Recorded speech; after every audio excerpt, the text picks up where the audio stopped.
Good afternoon, everybody, and welcome back to Motorcycle Vision. My name is Steve. So, today's topic, hobbies. So what are the hobbies that I have versus riding a motorcycle all day, all night?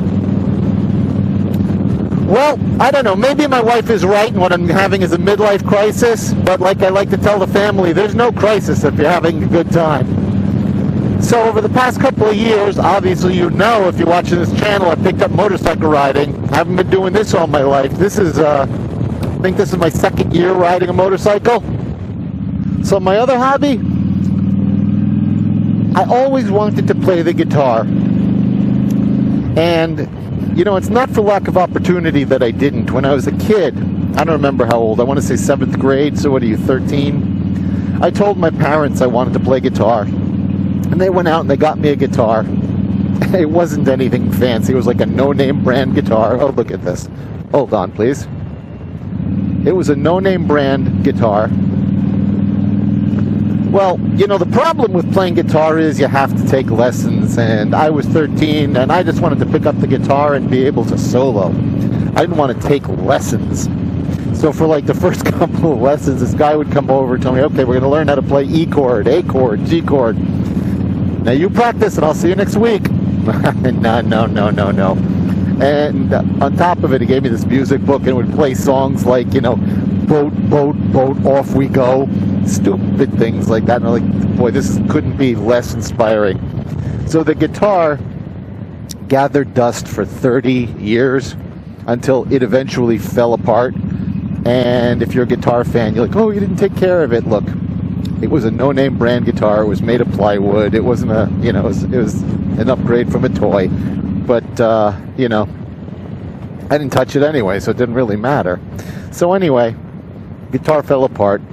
So I hit my 50s, and what happens?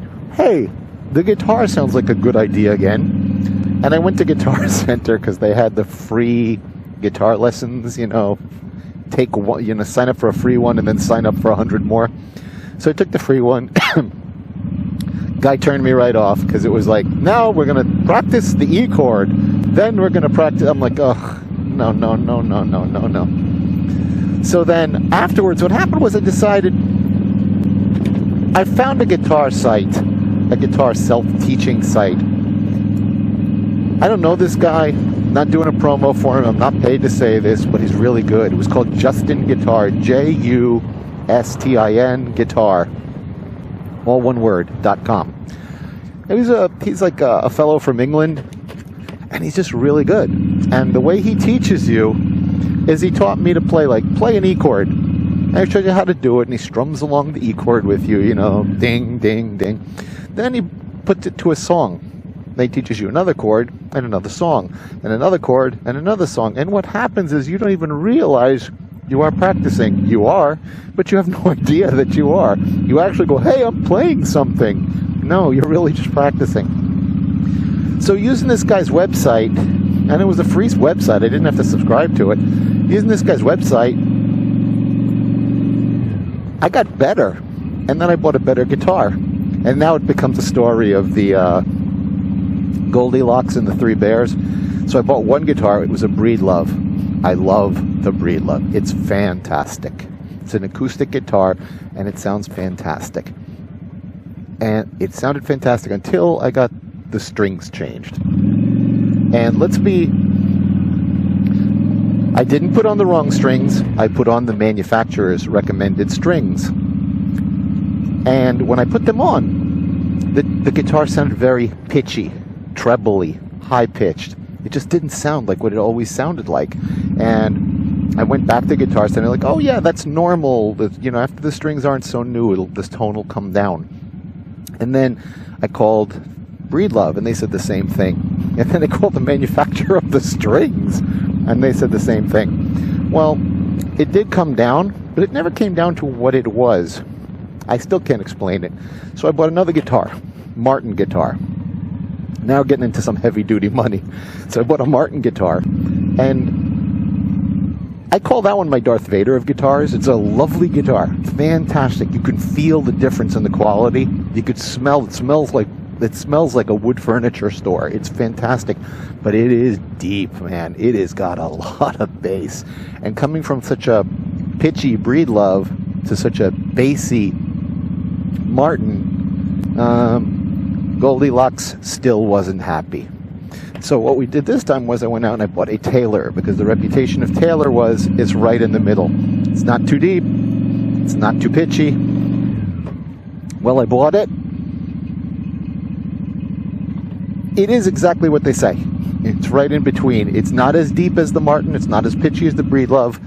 And it's good. And the way I play along with YouTube. And when I really suck, I make YouTube louder.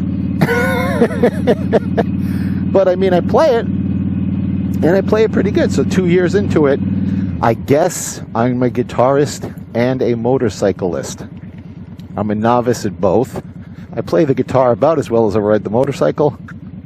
I'll let you decide how good, bad that is. As I hit a speed bump and I say that. But anyway, that's one of my hobbies. Another hobby,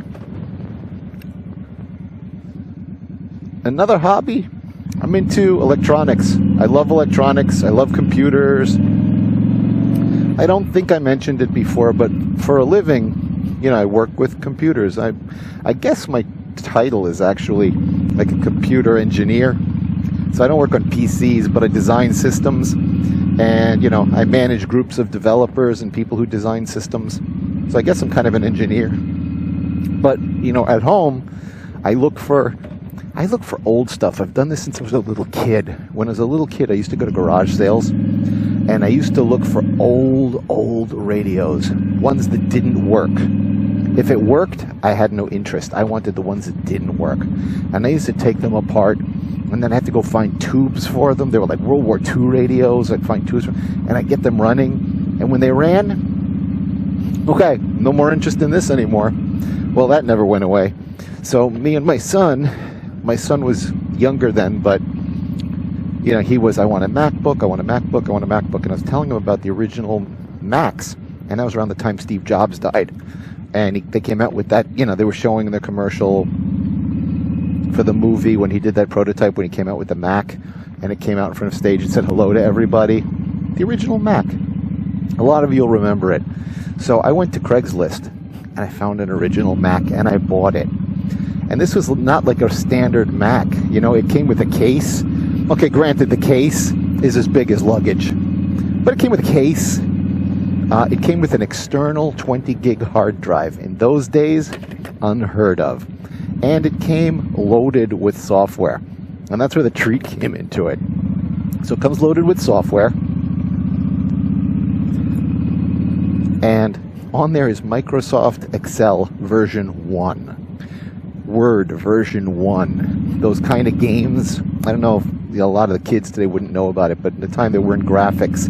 So there were all the games were like, you come across a wizard. Do you talk to him or run away? Type 1 or 2. A lot of those kind of games. It was filled with that kind of stuff. It was very nostalgic to look back, and my son was fascinated by it.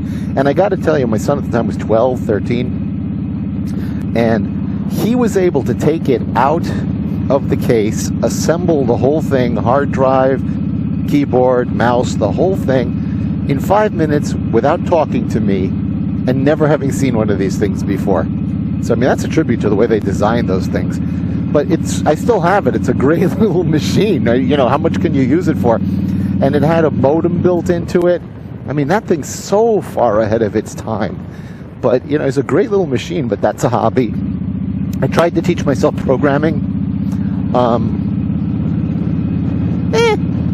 Did I get it? I guess I got it. I never used it. I tried to teach myself Java. I wrote 2 programs. First one I wrote my own computer virus. And it was supposed to delete the hard drive of the person who uses it.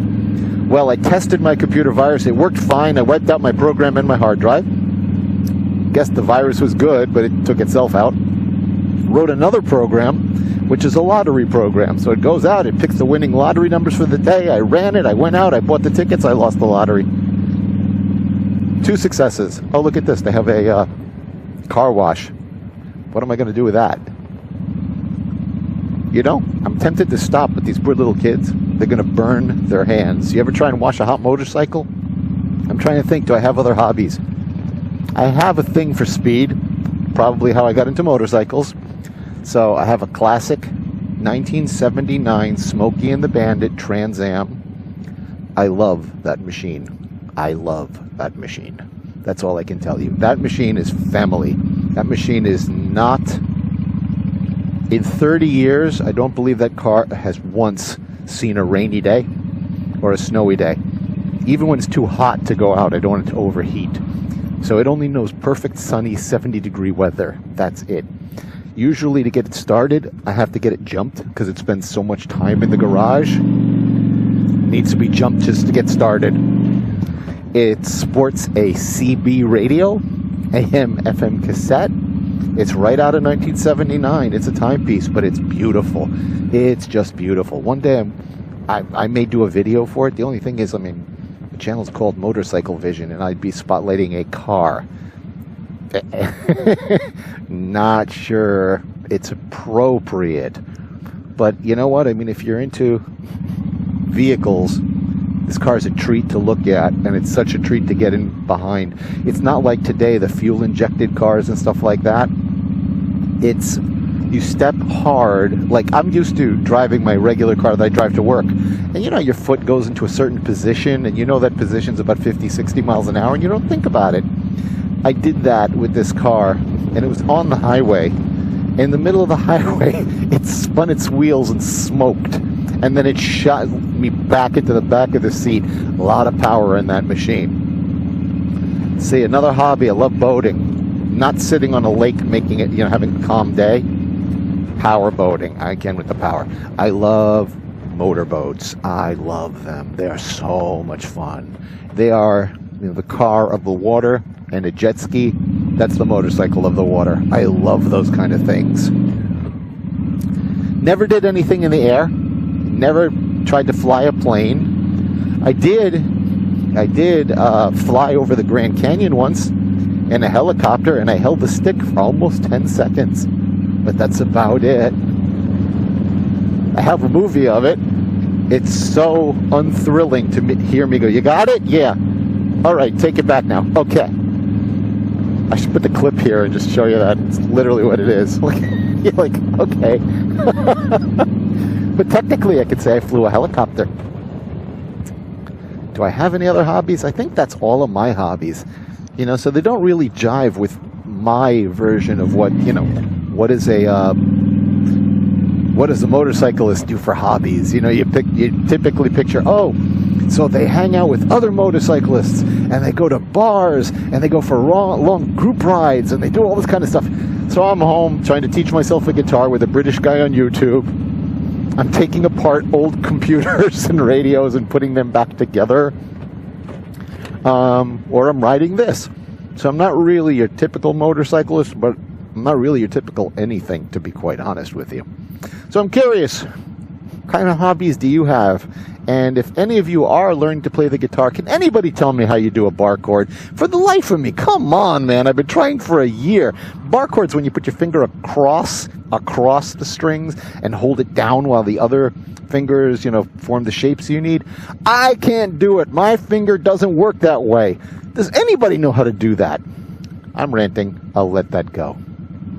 That's all I got for today. So, my name's Steve. You're watching Motorcycle Vision. If I entertained you a little bit, give me a like, give me a thumbs up. Send me a comment. I like to hear from you guys. I like to know you're watching. I like to know what you think.